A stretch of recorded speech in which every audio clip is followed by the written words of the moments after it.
நம்ம எல்லாருமே சூலூர் பாப்பாவோட கேஸ் பத்தி பேசிட்டு இருக்கோம். இப்ப இன்னைக்குதான் அவங்க சித்தி ஒரு இன்டர்வியூ கொடுத்திருக்காங்க. லைக் அம்மாக்கே தெரியாம குழந்தையோட பாடிய அப்பா கிட்ட பேசி எரிச்சிட்டாங்க அப்படின்னு. நான் நேற்றுக்கு நைட் போட்ட வீடியோல தான் நான் சொன்னேன், யூபில இதே மாதிரி ஒரு சம்பவம் மனிஷாக்கு நடந்துச்சு அப்படின்னு சொல்லிட்டு.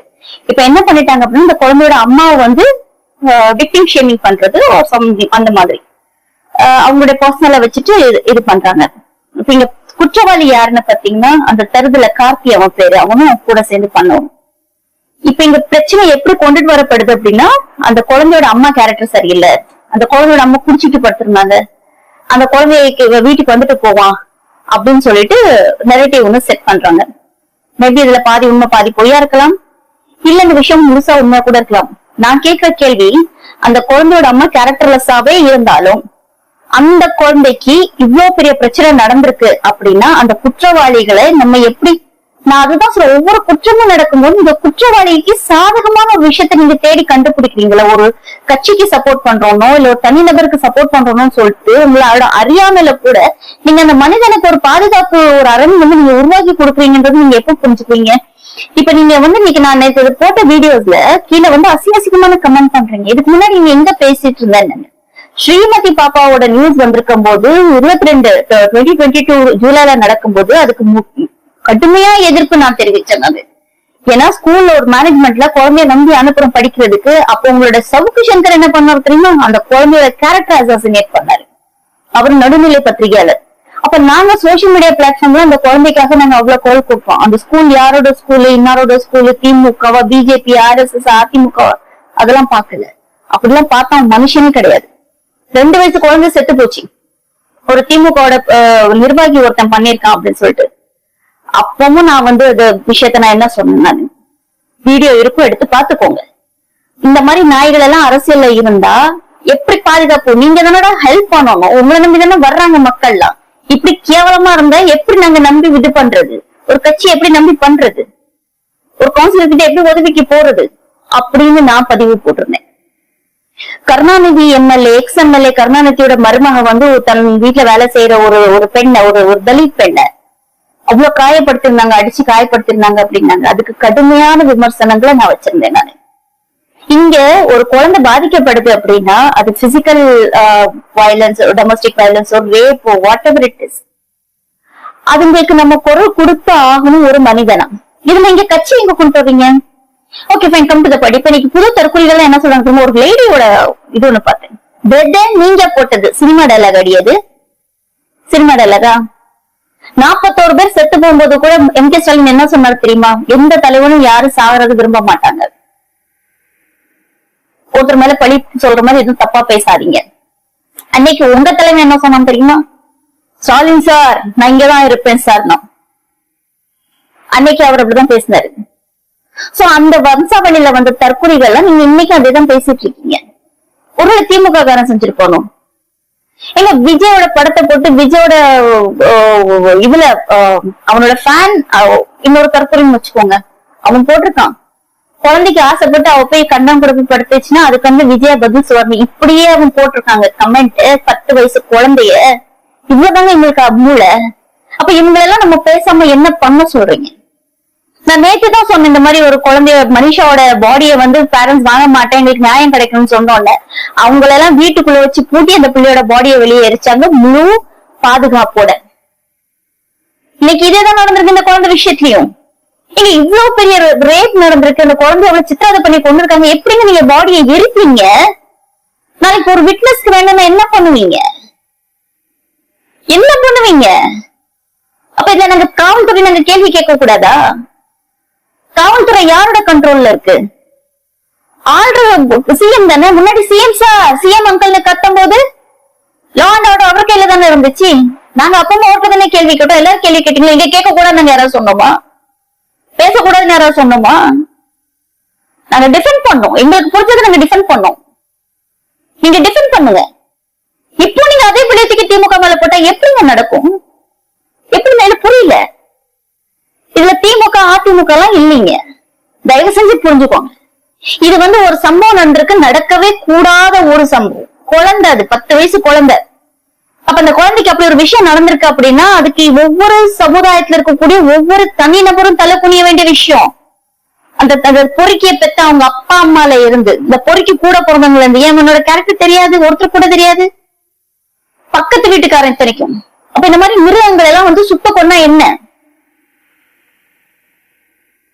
இப்ப இங்க பிரச்சனை என்னன்னா, ஒரு அக்யூஸ்ட், அந்த அக்யூஸ்ட் பிடிக்கிறதுல அந்த காவல்துறையினர் எந்த அளவுக்கு ஸ்டெப்ஸ் எடுத்திருக்காங்க, அந்த குழந்தைக்கு, செத்து போன அந்த பிள்ளைக்கு பாதுகாப்புக்கு இந்த அரசு என்ன செய்யுதுன்றது மிகப்பெரிய கேள்வி. இதுவரைக்கும் நடந்த அக்யூசேஷன்ல எல்லாம் போலீஸ் வந்து பாதுகாப்பு கொடுத்தாங்க, கரெக்டா அவங்க நடந்துகிட்டாங்க, கோர்ட் ஜுடிஷியரி போனாங்க, அங்க அவங்களுக்கான நீதி வழங்கப்பட்டது, தண்டனைகள் வழங்கப்பட்டது. ஒரு அரசாங்கம் அவ்வளவுதான் செய்ய முடியும். இப்ப துப்பாக்கிய கொண்டு வந்து விஜய் சார் வந்து டப்பு டப்பு டப்புனா சுட மாட்டாரு, சுட முடியாது, தப்பு அது, அது நாங்க கேட்கல. ஆனா இந்த நிமிஷம் வரைக்கும் விஜய் வந்து எந்த ஒரு இன்டர்வியூ கொடுக்கற சேனலுக்கு ஒரு எதிர்ப்பு தெரிவிக்கல. மக்கள் அதானே கேக்குறாங்க, எங்க ஒரு பையன் மூழ்கி செத்துட்டாங்க தண்ணில, கடல்ல, அவங்க அம்மா அழுறாங்க, விஜய் நான் வர சொல்லுங்கன்னு. அப்ப இந்த மனநிலையை பார்க்கும்போது எரிச்சல் வருதா, நமக்கு கோவம் வருதா, அந்த பெத்த மேல பரிதாபம் வருதான்னு தெரியல. இவங்க இன்னும் சினிமா மாதிரியே நினைச்சு வச்சிருக்காங்க. அப்ப இந்த மக்கள் வந்து இன்னும் இந்த வளர்ச்சியை அடையல. அதுல நீங்க வந்து எரியுற நெருப்புல என்ன ஊத்துறீங்க? விஜய் அண்ணா பாவம், விஜய் அண்ணா பாவம் தான், நான் இல்லைன்னு சொல்லல. அவருக்கு அட்மினிஸ்ட்ரேஷன் தெரியாது, அவர் பிளாங்கா வந்து உட்கார்ந்து இருக்கிறாருங்க. அவருக்கு மைக் கட்டிட்டு அவர் ஓடுறாரு, ஏன்னா அவருக்கு அட்மினிஸ்ட்ரேஷன் தெரியாது. திமுக கட்சி ஆரம்பிச்சது 49ல, அவங்க எலெக்ஷன் ஃபேஸ் பண்றது 57ல. கருணாநிதி அவர்கள் எம்எல்ஏ வந்து அதுக்கப்புறம் 10 வருஷம் கழிச்சுதான் அவர் வந்து சிஎம் ஆகுறாரு. குழந்தையில இருந்து அரசியல் படிச்சு லிசா அந்த மாதிரி பல போராட்டங்களை பார்த்து அவர் எம்எல்ஏ இருந்து, மேயரா இருந்து, ஒரு இளைஞர் அணியில இருந்து, மாணவர் அணியில இருந்து, இளைஞர் அணியில இருந்து இன்னைக்கு வந்து சிஎம் ஆயிருக்காரு. அவர் சிஎம் ஆகிறதுக்கு அவருக்கு 65+ இயர்ஸ் ஆச்சு. அவருக்கு தெரியும், அட்மினிஸ்ட்ரேஷன் தெரியும் அவருக்கு. இதத்தான் நாங்க சொன்னோம், இடைத்தேர்தல் நில்லுங்க. கண்டிப்பா இடைத்தேர்தல் இருந்தாலும் அவர் ஜெயிச்சிருப்பாரு, நாங்க இல்லன்னு சொல்லவே இல்லை. அவர் இடைத்தேர்தல் இருந்தா ஜெயிச்சிருப்பாரு. நீங்க வாங்க, ஃபர்ஸ்ட் சட்டசபைக்கு வாங்க, ஆபீஸ்க்கு வாங்க. எங்க ஒரு கார்பரேட் கம்பெனில கூட வேலைக்கு போனா 1 month 2 months ட்ரைனிங் பீரியட் இருக்குங்க. அவங்க ஏற்கனவே வேலை பார்த்துட்டு வந்தாலும் கூட அவங்களுக்கு இங்க இருக்கக்கூடிய ஆப்ஸா இருக்கட்டும், இங்க இருக்கக்கூடிய சிஸ்டம்ஸா இருக்கட்டும், இதெல்லாம் அவங்களுக்கு கத்துக்கிறதுக்கு டைம் கொடுக்கணும். ஒரு முதலமைச்சர் வந்தவங்களுக்கு எல்லாம் பண்ணிட முடியாது. ஆனா எல்லா விஷயத்துக்கும் தைரியமா நிக்கணும், அததான் நாங்க சொல்றோம். கரூர் விஷயத்துக்கே அவர் பேசல, அவர் அப்படியே ஓடிட்டாரு. இப்ப இவ்வளவு கலவரம் நடந்துட்டு இருக்கு. நீங்க இப்பவும் வந்து விஜய் அண்ணாவை பாதுகாக்கிறீங்க அப்படின்னா, அப்ப எங்க மக்களுக்கு யாரு பதில் சொல்றது?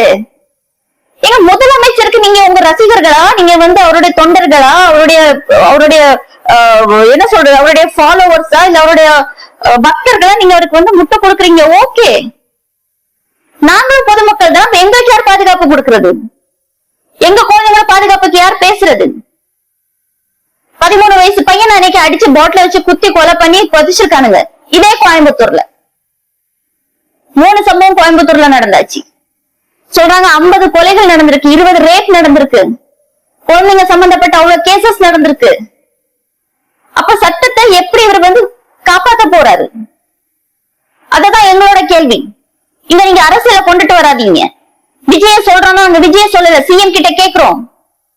பக்கத்துல இங்க தெருவில் அத்தனை குழந்தைங்க விளையாடுது. எங்க மாமியார் கிட்ட பேச அவங்க சொல்றாங்க, பாப்பா முந்தா நாள் பக்கத்துல அந்த கடை போடுவாங்க, 4 வயசு குழந்தைய காணும், பார்த்தா அது ஒரு மண்டபத்துல ஏறி உட்காந்துருக்கு, யாரு கூட்டிட்டு போனா எதுவும் தெரியல, எதுக்கு கூட்டிட்டு போனான்னு தெரியல, ஆனா நல்ல வேளை குழந்தை கிடைச்சிருச்சு. எப்படி எங்க ஏரியால இருந்து அவங்க சொன்ன மண்டபம் கிட்டத்தட்ட 2.5-3 கிலோமீட்டர். அந்த குழந்தை எப்படி போயிருக்கோம்? அது ஒரு கிராமம். அது அப்போ கிரைம்ஸ் அதிகமாயிடுச்சு. கிரைம்ஸ் ஏன் அதிகமாச்சுன்னா, கேட்க ஆள் இல்ல, கண்டுக்க ஆள் கிடையாது.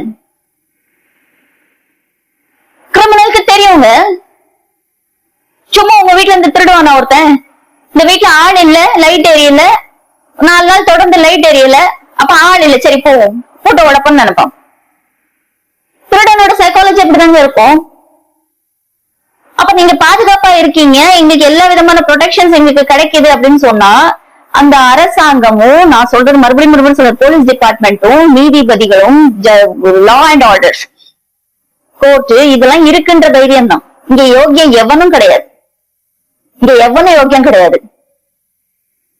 திருடனா மாட்டிக்குவோம், தப்பு பண்ணா மாட்டிக்குவோம்னு பயம் இருக்கிற வரைக்கும் அவன் தப்பு பண்ண மாட்டான். இல்ல செலவனுங்க அதுவும் அறுப்பு எடுத்து பண்ணுவானுங்க, இந்த குழந்தைய பண்ண மாதிரி. இப்ப இந்த குழந்தையோட பாடி எரிக்கப்பட்டிருக்கு. இது எவ்வளவு பெரிய அஃபென்ஸ். இது சொல்றாங்க அதிகாரிகள் சொல்லிதான் அவங்க எரிச்சாங்க அப்படிங்கிறாங்க. இதுவும் அதே பொண்ணோட சித்தி தான் சொல்லுது. நேற்றுக்கு காசு கேட்ட அதே பொண்ணுதான் இன்னைக்கு இன்டர்வியூ கொடுக்குது. அப்ப நீங்க என்ன பாதுகாப்பா கேக்குறீங்க? இல்ல உங்களுக்கு என்ன பாதுகாப்பு உங்களுக்கு கிடைச்சிடும்? என்ன நீதி உங்களுக்கு கிடைச்சிடும்? எங்க இருக்கு நீதி?